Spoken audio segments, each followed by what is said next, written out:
Hi, I'm Phyllis Levitt, the author of America in Therapy, A New Approach to Hope and Healing for a Nation in Crisis.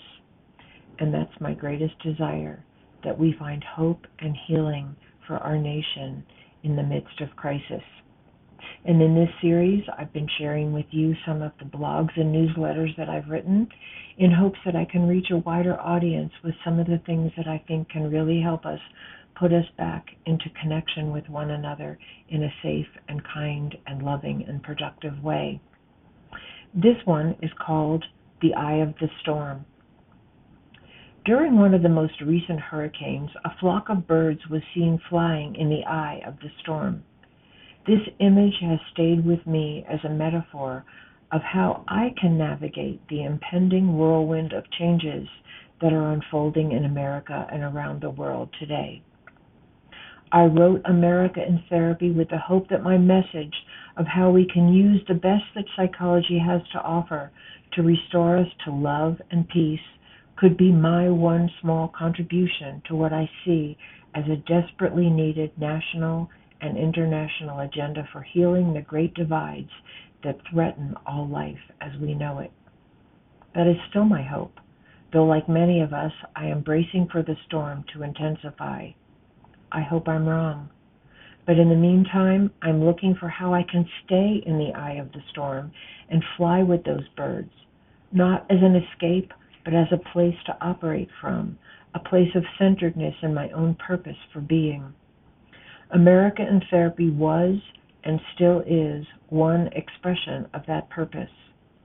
I know that I have to keep saying what is in my heart to say, despite what appears to be happening at times in America and around the world, or even better, because of what appears to be happening here and around the world.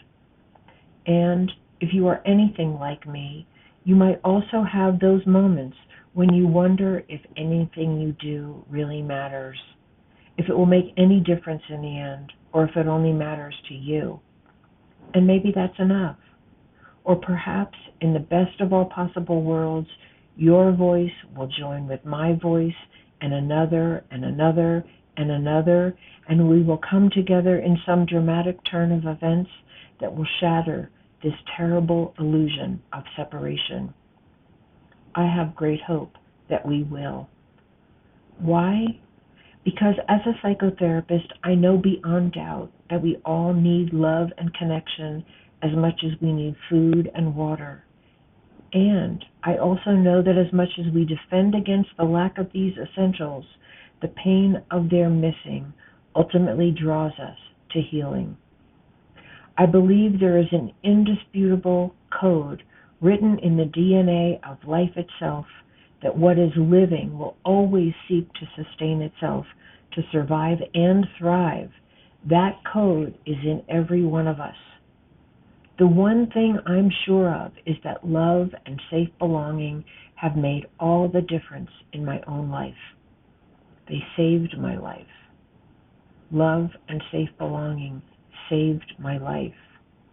They have brought me back from loneliness, fear, despair, and my most self-destructive impulses. And they can bring us all back. Whether in my personal life or in my work as a psychotherapist and writer, the challenge to love anyway, love deeper, love wiser, more effectively, and more outspokenly, even in the face of my inevitable inability to do that well at times, that is still the challenge. That will always be the challenge. I don't know any other way to fly in the eye of the storms to come. Amen. Thank you so much for listening. This is Phyllis Levitt. Please check me out at www.phyllislevitt.com. And please check out America in Therapy, A New Approach to Hope and Healing, where everything I'm talking about is explained in more detail. Thank you so much and have a great day.